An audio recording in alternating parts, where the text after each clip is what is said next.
Selamat pagi warga Indonesia. Jumpa lagi ya. Sudah cukup lama nih ya, gue nggak bikin konten vlog ya, nggak ada materi muatan. Jadi kita sudah cukup lama nggak berdiskusi ya. Ya kalau dihitung udah hampir 4 minggu ya, 1 bulan ya kalau dihitung ya, udah 1 bulan nggak ada konten ataupun vlog yang gue buat ya untuk media diskusi dengan kawan-kawan semua. Bukan karena sibuk ya, nggak ada kesibukan sih gue ya, lebih banyak di rumah ya, nggak ada kesibukan, tapi ide yang susah itu ya. Jadi belum ada ide dia di sini ya, buat beberapa kali take gagal terus ya, dan juga materinya menurut gue nggak menarik, nggak sistematis ya. Ya akhirnya berapa minggu ini nggak ada vlog yang gue buat. Maka gue sekarang lagi akan buat nih ya sesuatu yang menurut gue cukup menarik ya, dari pertanyaan-pertanyaan beberapa kali pendampingan rapat umum anggota ya. Jadi dalam rapat umum anggota ada beberapa pertanyaan. Ya kita akan bahas tentang anggaran dasar, anggaran rumah tangga. Tapi ada yang lewat ya, gue lupa memperkenalkan diri ya. Nama gue Ilham ya, gue dosen Fakultas Hukum Universitas Sila.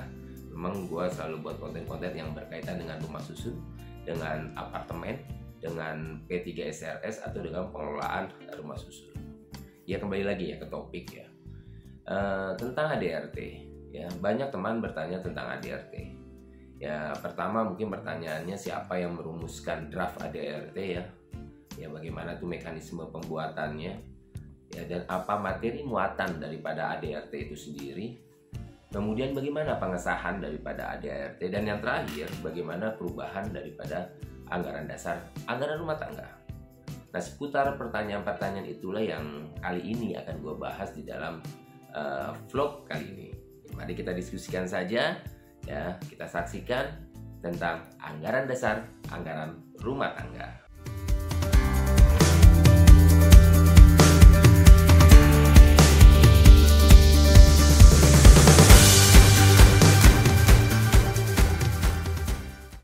ADART ya, ADART kan singkatan ya, kepanjangannya anggaran dasar, anggaran rumah tangga. Siapa yang menyusun ADART? Untuk pertama kali anggaran dasar anggaran rumah tangga P3 SRS atau Perhimpunan Pemilik Penghuni Satuan Rumah Susun itu disusun oleh panitia musyawarah. Kan ada tuh ya dalam tahapan pembentukannya, dalam persiapan pembentukan P3 SRS, salah satu tahapannya adalah pembentukan panitia musyawarah. Jadi panitia musyawarah yang mempersiapkan anggaran dasar, anggaran rumah tangga, maka sering kita sebut dengan nama draft. Ingat, draft anggaran dasar, anggaran rumah tangga. Nah, anggaran dasar, anggaran rumah tangga ini yang disusun oleh panitia musyawarah harus dikonsultasikan kepada siapa? Kepada dinas. Ya, tergantung di tempatnya. Kalau misalnya di Jakarta ya ke dinasnya yang di Jakarta. Kalau di Bogor juga di Bogor, Surabaya, Bekasi juga di Bekasi. Dikonsultasikan, bukan bentuknya adalah disetujui, belum. Draft itu hanya dikonsultasikan. Makna dikonsultasikan yaitu agar materi muatannya sesuai dengan peraturan perundang-undangan, maka dikonsultasikan oleh dinas.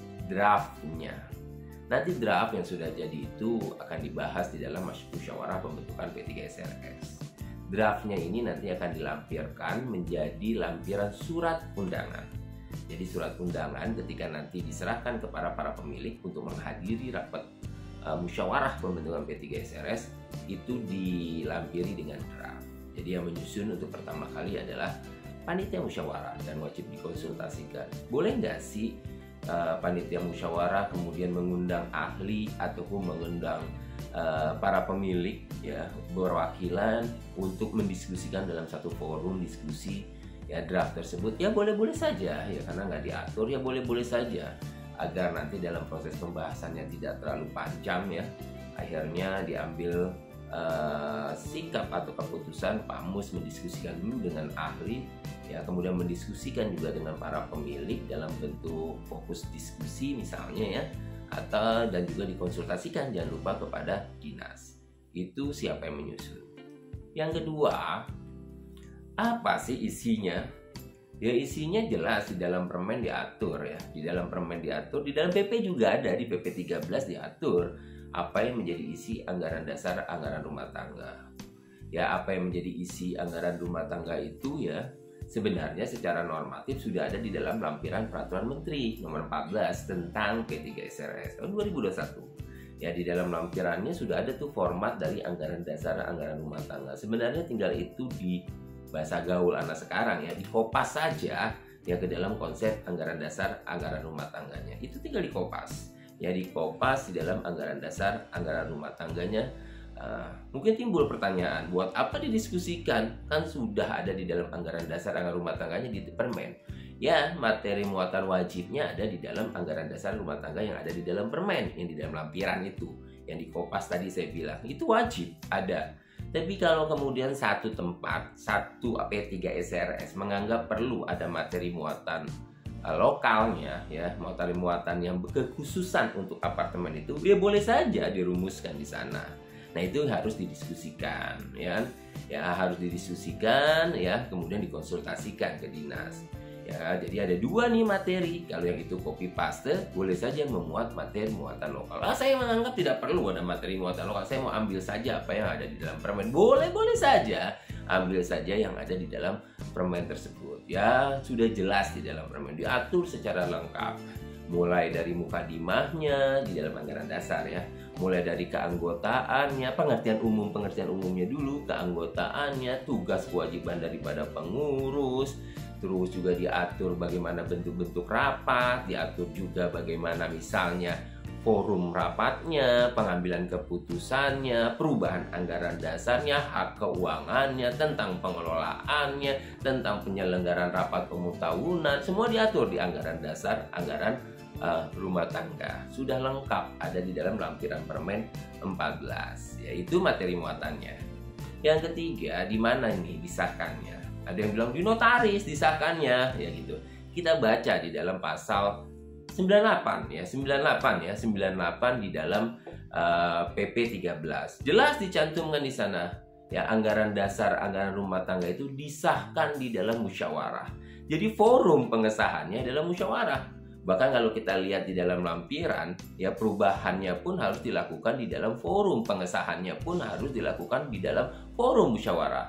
Maka di dalam Permen di dalam PP 13 pasal tadi 89 ya, 89, mohon maaf ya, 89 jelas dicantumkan bahwa pengesahan anggaran dasar anggaran rumah tangga itu dilakukan di dalam musyawarah pembentukan P3SRS. Jadi di dalam musyawarah itu disahkan oleh para siapa? Oleh para anggota.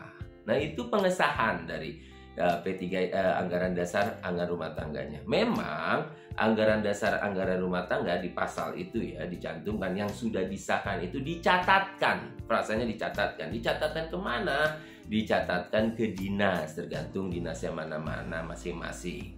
Ya, kalau Jakarta ya di provinsi, kalau di tempat lain di kabupaten kota, di dinasnya dicatatkan. Jadi satu kesatuan ya, satu kesatuan. Dia disahkannya ya, dari prosesnya disahkannya itu di dalam forum, kemudian dicatatkan itu di dalam PP.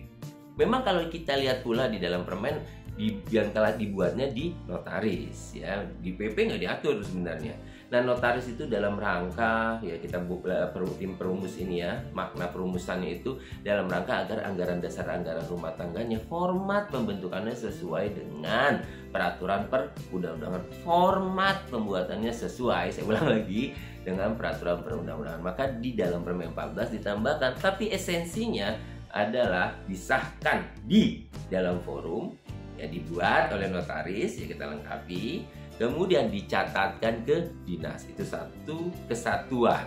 Sahlah anggaran dasar anggaran rumah tangganya. Itu pengesahannya ya daripada anggaran dasar anggaran rumah tangga. Maka kalau di dalam pembahasannya materi muatan yang bersifat lokal itulah yang kita diskusikan agar tidak bertele-tele. Tapi materi muatan yang sudah ada di dalam Permen 14 nggak usah didiskusikan, nggak usah dibahas lagi, itu kan udah ansih.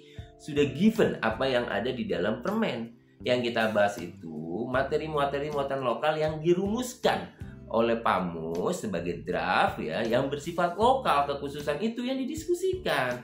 Tapi apa yang sudah ada ya kan di dalam permen itu cukup, sudah disahkan langsung saja pasal per pasalnya, karena memang tidak bisa diubah dan itu ada di dalam permen. Tinggal kearifan lokalnya aja, materi muatan lokal apa yang perlu didiskusikan. Nah, yang terakhir ini ya, tentang anggaran dasar anggaran rumah tangga. Bisa nggak sih anggaran dasar anggaran rumah tangga yang sudah disahkan, sudah dicatatkan ya, dalam arti disahkan di dalam musyawarah, dibuat di notaris, kemudian ya di hadapan notaris, kemudian ya kan dicatatkan ya di dinas, bisa nggak diubah? Bisa nggak diubah? Bisa diubah. Di dalam Permen 14, di dalam lampirannya itu diatur bagaimana cara merubah anggaran dasar anggaran rumah tangga. Anggaran dasar anggaran rumah tangga itu diubah ya. Ini agak sulit nih ya, oleh 2/3 peserta dari para pemilik yang hadir di dalam musyawarah. Jadi harus 2/3 nih musyawarahnya yang hadir nih ya. Quorumnya 2/3, jadi tidak mengikuti syarat quorum rapat. Ini syarat quorum pembentukan perubahan anggaran dasar anggaran rumah tangga. 2/3 itu bukan hal yang mudah, apalagi apartemen ataupun rumah susun yang para pemilik penghuninya cukup banyak sekali. 2/3-nya harus hadir di dalam musyawarah. Dan cara pengambil keputusannya itu syarat quorumnya. Cara pengambil keputusannya harus disetujui oleh 2/3 dari yang hadir. Yang hadir harus 2/3 dari pemilik. Yang setujunya untuk perubahannya, untuk menyetujui pasal-pasal yang berubah harus 2/3 dari peserta yang hadir. Sulit juga jadinya. Maka merubah anggaran dasar rumah tangga nggak mudah. Oleh karena itu penyusunannya harus benar. Itu saja dari saya tentang anggaran dasar rumah tangga. Nggak terlalu panjang ya, ADART aja. Anggaran dasar rumah tangga, semoga bermanfaat. Tetap salam sehat, ya tetap jaga stamina kesehatan. Sampai ketemu pada konten yang lainnya.